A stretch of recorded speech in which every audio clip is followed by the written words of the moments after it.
Release చేసిన కేవలం trailer మాత్రమే అనుకుంటున్నాం సార్, మిగతాది మీ మాటలు. మన బేబీ ప్రొడ్యూసర్ ఎస్కేఎన్ గారు. థ్యాంక్ యూ అండి, థ్యాంక్ యూ. ముందుగా ఈ గ్లిమ్స్ చూస్తే చాలా గర్వంగా అనిపించింది. ఎందుకు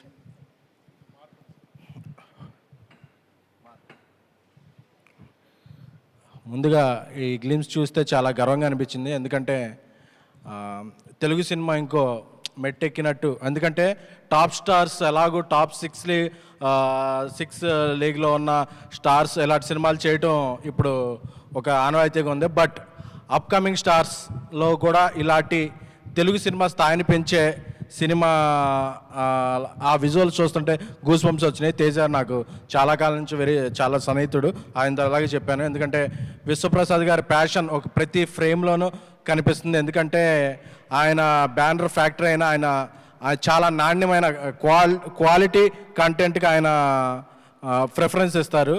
అందుకని అది ఫ్రేమ్లో కనిపిస్తుంది. నాకు తేజ ఒక మాట అన్నాడు, ఈ సినిమా పాన్ ఇండియా కాదు ఇంకా ఇంటర్నేషనల్ రిలీజ్ కూడా అయ్యే స్థాయికి విశ్వప్రసాద్ గారు తీసుకెళ్తారు, నాకు ఆ నమ్మకం ఉందని చెప్పి. ఎందుకంటే ఆయన అంటే అంత నమ్మకం ఉంది.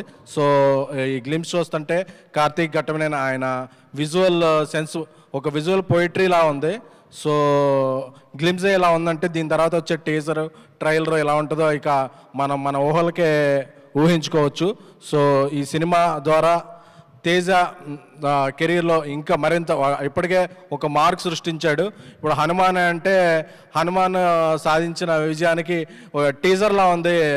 గ్లిమ్సే రాబోయే సక్సెస్కి ఒక టీజర్లా ఉంది. సో ఈ సినిమా మరింత పెద్ద సక్సెస్ సాధించి తను ఒక మరింత పెద్ద హీరోగా ఎదగాలని, మిరాయి ఈ టీం అందరి కెరీర్స్లో ఒక కలిగి తొరాయిగా నిలవాలని విశ్వప్రసాద్ గారికి, అలాగే ఇక సినిమా క్రియేటివ్ ప్రొడ్యూసర్ కృతి ప్రసాద్ గారికి, అలాగే మా వివేక్ గారికి అందరికీ కూడా శుభాకాంక్షలు. ఆ మ్యూజిక్ డైరెక్టర్ హరి గౌరవ్ గారు కూడా చాలా అద్భుతంగా ఇచ్చారు. థ్యాంక్ యూ అండి, కంగ్రాచులేషన్స్ అండి. So wishing wholeheartedly team all the best. Thank you. Thank you అండి, thank you so much. Thank you Nandini Reddy garu, thank you so much Mallik Ram garu. And